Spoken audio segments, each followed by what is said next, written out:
നമ്മുടെ രണ്ടുപേരുടെയും സ്നേഹം അത് ഏറ്റവും കൂടിയ അളവിൽ അവരനുഭവിക്കണം.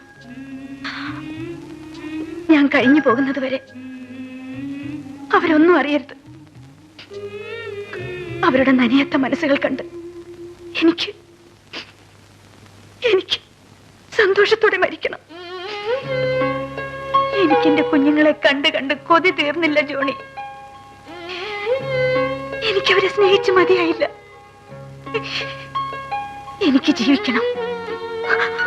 ഒരുപാട് വർഷത്തെ ജീവിതം ഇനി ഒരു വർഷം കൊണ്ട് ജീവിക്കണം.